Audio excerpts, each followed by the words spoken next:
How long does a bicycle chain last? It's a question I get a lot in the bicycle industry. Now, there is no straight answer to this, and I'm going to give you 5 reasons why we can't really give a straight answer. The first one I want to give you is time under tension, or TUT. This is used in the fitness world. However, I use this as my own terminology to explain this one factor. Now, time under tension is what happens between when it leaves the cassette or the free hub until it gets to the cranks. Now, if you're in a very high gear and you're going from here to here in a very slow amount of time and you're really just pushing really slowly with strong power, it's going to take longer for the chain to get from there to there. Now, that's pretty obvious, but what's happening between here and here is that chain is under load for that long amount of time.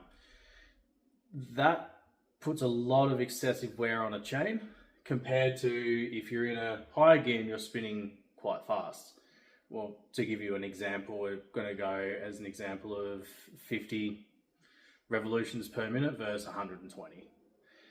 The 120 is really going to wear the chain out a lot less in terms of stretch, but it's still going to have a little bit of wear in terms of it's going around the cogs and wearing your cogs out. But that's where you get a lot of the stress from in bicycles, pedaling really slowly and very strongly. And what tends to happen, why I also want to bring up kids that do jumps on mountain bikes, is that they take off in a heavy gear on the little 12th cog or however many speed the bike is, and they just put a lot of strain through it and a lot of load through that one little 11 tooth cog, and that's just going to absolutely mash your gears. Okay, the second one I want to bring up is the adjustment of your derailleur. Now, if that is not adjusted correctly, generally through cable tension, another issue can be the derailleur hanger or even a bent frame. But that's another problem entirely. You're going to have a lot of force on that chain. So a little diagram here, if you can see, this is your cassette, and this is your first jockey with your derailleur. If the chain's running straight in that, no problems. But if it's on an angle or bent between the gears, what's going to happen is you're going to hear it sort of sound, depending on how bad it is out, is depending on what sound it's going to hear, but you've probably ridden a bike like that. But what's going to happen is it's putting force on that chain. It's also putting force on the cogs. Now, what's going to happen to the chain, instead of it bending like up and down as you would if it was going around a system, that's totally normal. Still, wear happens when you're doing that, but not excessive. But what's happening is if your chain is bending the other way, it's going to wear it, round out the pins, and also it overlies the holes in the links, and that's going to give more slop. In turn, the chain's going to wear out much quicker. So what's happening there is bending the chain's bending as it comes off that cassette, and then sort of bending again on the derailleur, on the first jockey wheel. Now, the first jockey wheel is not a major problem. It's plastic. Most of them are plastic anyway, and the derailleur sort of will move a little bit, but it's still not nice for the chain, and it's particularly not nice for the sprockets on the rear wheel. The third one I want to go across is chain alignment. Now, this is not an adjusting issue as such. This is more with multi-speed combinations, particularly if you're running a 2x or a 3x at the front. This does also happen on 1x systems, but it's unavoidable because you've only got one cog on the front, obviously. But chain alignment, what I'm saying by that is you've got your front sprockets here, 2 or 3. I've done 3 as an example. Then you've got 8 there, 7, 8, 9, however many. It doesn't really matter. It applies to all speeds of bikes, except for single speed and 1x systems.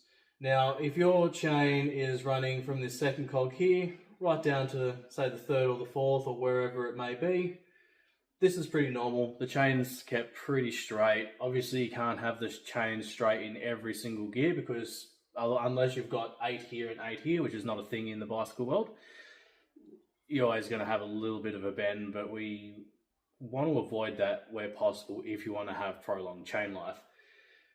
Now, in this example here, and I have seen this a lot, particularly commuters and mountain bikers, say 15 years ago when it was normal to have a triple system or even the twin system. If you're in this third one here and you've got your chain stretched all the way over to the biggest cog on the back, that's a lot of force on that chain, and also on your derailleur. Your derailleur is going to be pulled right up into the chainstay, which is a part of your frame. And what's happening is when the chain comes around here, it's pushing on the teeth of the chain wheel, and that's going to be excessively wearing out the chain as well as that chain wheel as well. And eventually what's going to happen is you're going to round the teeth off and it's not going to grip onto the chain as well as it used to. Inevitably start slipping and making popping noises and all that stuff, which is no good for any sort of system. And the same sort of thing is going to be happening to this first gear on the rear cassette. It's going to be rounding off all the teeth and it's just not going to hold the gears correctly. So we want to keep this straight as possible. Now, we have seen it's sort of disappeared now a little bit, but 2x systems for derailleurs, we had a whole series. It was pretty normal to see probably 10, 9 or 10, 18 to a 20 speed system. What a lot of mountain bikers were doing, they were having on this second one here and just using all these gears and very rarely going on here. Now, I used to get a lot of complaints when I said the chain's worn out in the front sprocket.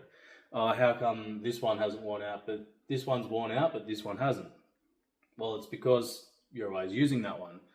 And I had a guy argue with me and say, well, you obviously don't ride mountain bikes, so you don't get it. It's like, well, I do get it, but you're crossing your chain that's going to put wear on the chain. There's nothing saying you can't ride your bike like that, but you have to sacrifice wearing out chains and sprockets more often if you ride that way. And that's why I reckon we've gone to the 1x system. All right, fourth one is how clean is your chain and how well lubricated is it? Now, that's going to be a big factor in how long your chain lasts. It could last, as I said, 500 Ks, it could last 6,000. Now that's obviously down to the type of riding. I'll get to that next, but clean chain and lubrication is key to longevity.